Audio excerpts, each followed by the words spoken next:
آل parties conference Balochistan کے issues پہ بلائی جائے، بلوچستان کا جو بد امنی کا ایشو تھا اس پہ بلائی جائے۔ مجھے یاد ہے کہ مارچ 2012 میں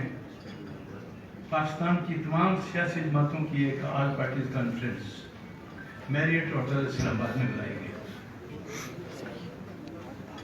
تلاوت کے بعد جب ترانے کا وقت آیا تو آپ یقین کریں کہ سب سے پہلے بلوچستان سے تعلق رکھنے والے جو رہنما وہ موجود تھے وہ کھڑے ہوئے ترانے کے احترام میں، جو اس بات کی نشاندہی کرتا تھا کہ بلوچوں کے متعلق جو الزامات لگائے جا رہے ہیں بعض کارنر سے وہ غلط ہے۔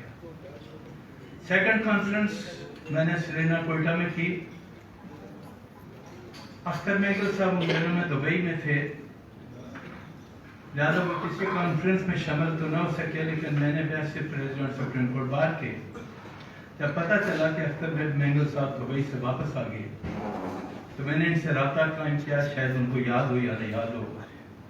تو ہم نے اسلام آباد سپریم کورٹ میں بھی ان کے ذات میں ایک ریسیپشن دیا اور وہ آئے۔ وہ ریسیپشن دینے کا بعد میرا مقصد یہ تھا کہ میں ان کے پوائنٹ آف ویو کو بھی سننے چاہتا تھا۔ ہوا یہ کہ بلوچستان بد امنی کیس کے سلسلے میں جب یہ دو کانفرنس ہو گئی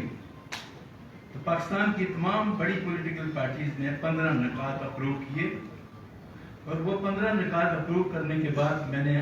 سپریم کورٹ میں بلوچستان بد امنی کیس میں جا کے سپریم کورٹ بار ایسوسیشن کو پارٹی بنایا، اور ان 15 نکات کو میں نے جو ہے اس کیس کا ایک حصہ بنایا۔ مقصد یہ تھا کہ ہم یہ دیکھیں کہ کیا ہے کیا نہیں ہے۔ جب بلوچستان بد امنی کیس کے سلسلے میں سپریم کورٹ کوئٹہ گیا اور مجھے آنریبل چیف جسٹس نے یہ ڈائریکشن دی کہ آپ نے وہاں موجود رہنا ہے کورٹ پروسیڈنگ کے دوران۔ یقین کریں کہ جب میں صبح سپریم کورٹ میں جاتا تھا تو بچے، خواتین، مرد حضرات سپریم کورٹ کے بعد ایک بہت بڑا مجمع لوگوں کا بیٹھا ہوتا تھا، خواتین کے رونے پیٹنے کی آوازیں آتی تھی۔ سوال یہ پیدا ہوتا ہے کہ بلوچستان کے اس علاقے میں سے جو مسنگ پرسن کا ایشو ہے، مسنگ پرسن کا ایشو کراچی میں بھی ہے کسی حد تک، اس میں کون لوگ انوالو ہیں اور وہ جن لوگوں کو آپ لے کر جاتے ہیں وہ کیوں لے کے جاتے ہیں۔ تو جب میں نے خواتین کی اور بچوں کی وہاں کی صورتحال دیکھی تو میں نے یہ بات کہی کہ بلوچستان کے عوام بھی اتنے ہی محب وطن ہیں جتنے پنجاب کے لوگ ہیں، سندھ کے لوگ ہیں اور کے پی کے لوگ ہیں۔ تو یہ جو ظلم و ستم بلوچستان کے اندر ہو رہا ہے یہ کرنے والے کون لوگ ہیں؟ ایٹ لیسٹ ہمیں یہ پتہ چلنا چاہیے کہ یہ وہ کون لوگ ہیں۔ بہرحال دنیا جانتی ہے کہ مسنگ پرسن میں کون لوگ انوالو ہیں، کن لوگوں کا کیا کردار ہے، اور اختر مینگل صاحب سے زیادہ اس چیز کو کوئی نہیں جان سکتا کہ انہوں نے اپنے مسنگ پرسن لوگوں کو ریلیز کرانے کے لیے پہلی حکومت میں بھی گئے اور دوسری دفعہ بھی گئے۔ ان کا مشن یہ تھا کہ بلوچستان سے جو لوگ تعلق رکھتے ہیں، جو مسنگ پرسن ہیں، ان کو کسی طرح واپس بلایا جائے۔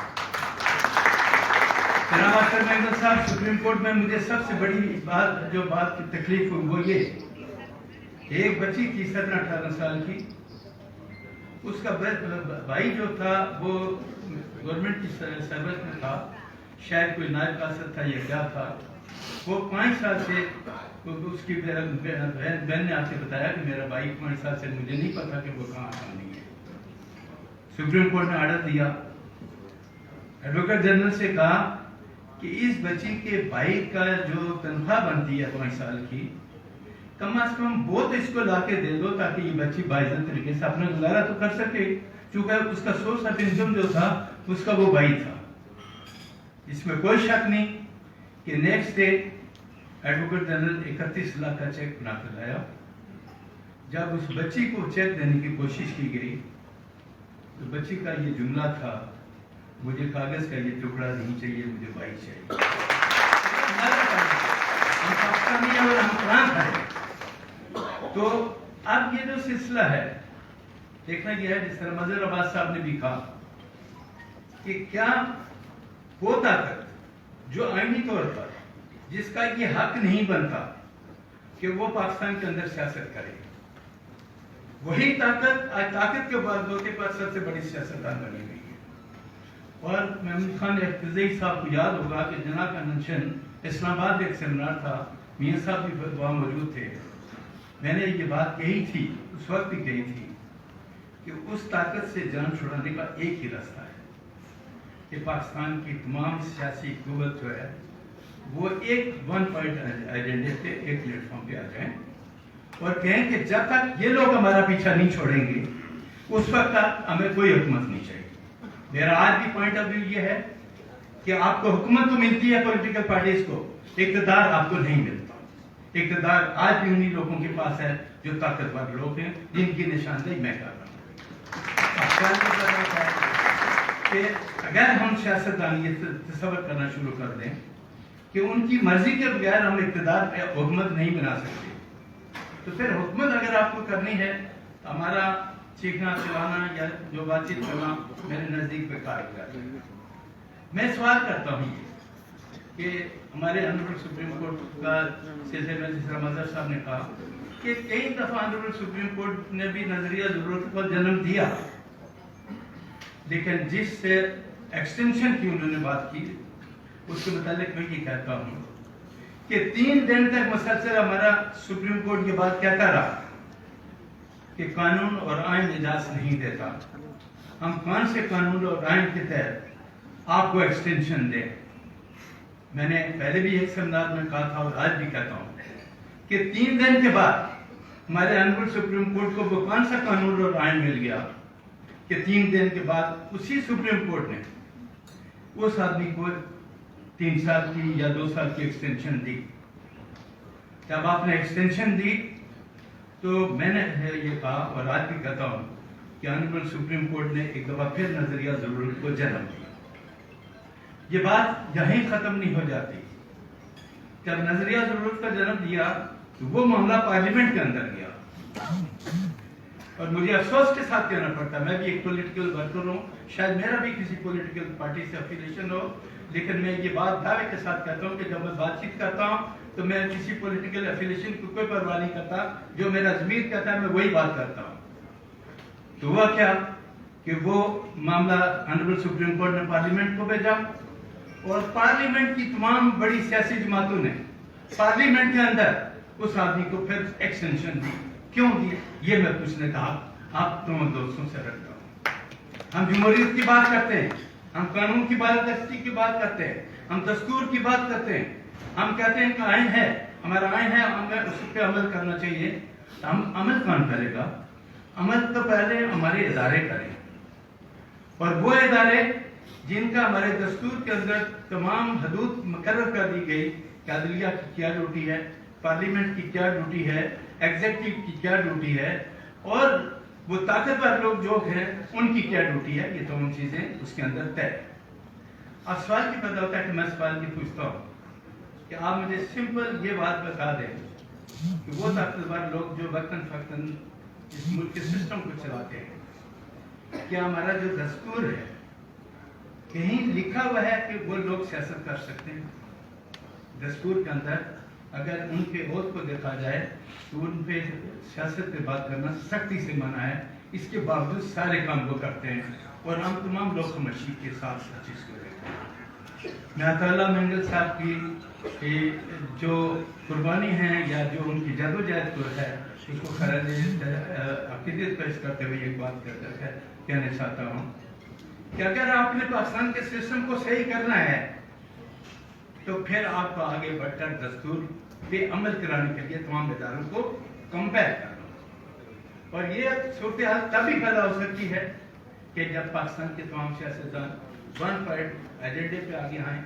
اور ان طاقتور لوگوں کو یہ پیغام دیں کہ بابا یہ آپ کا کام نہیں ہے، یہ ہمارا کام ہے، ہمیں کرنے دیں۔ آپ کرپشن کی بات کرتے ہیں، کرپشن کی بات کرتے ہیں کہ جس سیاستدان کرپٹ ہے، لیکن باقی اداروں کے کرپشن کی کوئی آدمی بات اس لیے کرنے کے لیے تیار نہیں ہے کہ کیونکہ ہمیں ڈر لگتا ہے کہ شاید پتہ نہیں وہ ہمارا کیا حال کر دیں. تو میں یہ صورتحال اس لیے کہتا ہوں, مجھے بعض اوقات میرے دوست مجھے کہتے ہیں کہ تم اس انداز میں بات چیت مت کیا کرو. میں کہتا ہوں کہ نہیں, میرا ضمیر کہتا ہے کہ نہیں, مجھے اس موضوع پہ بات کرنی ہے, اور میں آج بھی کرتا ہوں. آپ تمام لوگوں کی موجودگی میں اس لیے میں یہ بات کرتا ہوں کہ ہمارا یہ فرض بنتا ہے کہ پاکستان کو کرائسس سے نکالنے کے لیے ہمیں رائٹ ڈائریکشن میں اداروں کو لے کے چلنا ہے. اگر ہم اداروں کو رائٹ ڈائریکشن میں لے کے چلنے کی پوزیشن میں نہیں ہیں تو پھر ہم کچھ بھی نہیں کر سکتے. ہم نے ماضی میں اپنی غلطیوں سے سبق نہیں سیکھا. بنگالیوں کے خلاف الزام لگایا کہ وہ محب وطن نہیں ہیں, الزام لگایا. پاکستان دنیا کی سب سے بڑی اسلامی مملکت دو حصوں میں تقسیم ہو گئی اور وہ بنگلہ دیش بن گیا, اور آج بنگلہ دیش پاکستان سے 4 قدم آگے جا رہا ہے اور ہم 4 قدم پیچھے ہیں. میں یہ بات اس لیے کرتا ہوں کہ جب پاکستان کا دستور لوگوں کے حقوق کا تحفظ فراہم کرتا ہے, وہ تحفظ فراہم کرتا ہے اور طریقہ کار بتاتا ہے, تو پھر آئیں ہم سب مل کر یہ آواز بلند کریں کہ ان معاملات کو آگے بڑھانے کے لیے ہم نے دستور پہ عمل کرنا ہے. طاقتور لوگوں کو یہ بتانا ہے کہ تمہارا کام کیا ہے, تم نے کیا کرنا ہے, نہیں کرنا. اور اگر ہم دستور پہ پابندی نہیں کر سکتے, ہم مظہر عباس صاحب نے بالکل صحیح کہا کہ پارلیمنٹ کا ادارہ جو سب سے زیادہ طاقتور ادارہ ہونا چاہیے, آج سب سے زیادہ کمزور ادارہ بن کے سامنے آیا ہے. قانون سازی کا اختیار پارلیمنٹ کے پاس ہے. جب ہم کوئی قانون سازی کرنے کی پوزیشن میں نہیں ہیں تو ہم کیا کریں گے؟ آج پاکستان کرائسس میں ہونے کے باوجود پورے ملک کے اندر سیلاب ہے. سیلاب کی صورتحال کی وجہ سے پاکستان کا حالت خراب ہے, اور جو ہمارے بعض پولیٹیکل پارٹی سے تعلق رکھنے والے لوگ ہیں وہ جلسے جلوس کرتے ہوئے پھر رہے ہیں اور کوئی پوچھنے والا نہیں ہے. ہم نے اس قوم کو تقسیم کر دیا. ایک آدمی نے ایک نعرہ لگایا. لوگوں سے بھی میں یہ اپیل کرتا ہوں کہ جو آدمی آپ کے سامنے کوئی نعرہ لگاتا ہے اس کو دیکھیں تو صحیح, غور تو کریں کہ یہ جو آدمی کہتا ہے اس کا حقیقت سے کیا کرنا ہے. وہ ہم کرنے کے لیے تیار نہیں ہیں. تو میں یہ باتیں اس لیے کر رہا ہوں کہ میں نے بلوچستان کے اندر جس انداز میں اکبر بھٹی کو شہید کیا گیا, کیا وہ 85 سال کا بوڑھا آدمی جس کو آپ نے پہاڑیوں کے اندر جا کے شہید کیا, شہید کرنے والے لوگ کون تھے؟ یہی طاقتور لوگ تھے جن کا نام لینے کے لیے ہم تیار نہیں ہیں. تو اب سوال یہ پیدا ہوتا ہے کہ ان تمام حالات کی روشنی میں جب آج ہم مطالعہ مینگل صاحب کے اعزاز ہیں, ہم ان کی یاد میں ان کی خدمات کو گر رہے ہیں, تو آج ہمیں یہ عہد بھی کرنا چاہیے کہ جس خوبصورت انداز میں مطالعہ مینگل صاحب نے اپنی سیاسی جدوجہد کی, آئیں ان کے نقش قدم پہ چلتے ہوئے ہم بھی معاملات کو آگے لے کر بڑھیں. وقت کافی ہو گیا. اگر کسی کو میری کوئی بات ناگوار ہو میں معذرت چاہتا ہوں, اور اختر مینگل صاحب کا شکریہ ادا کرتا ہوں کہ آپ کی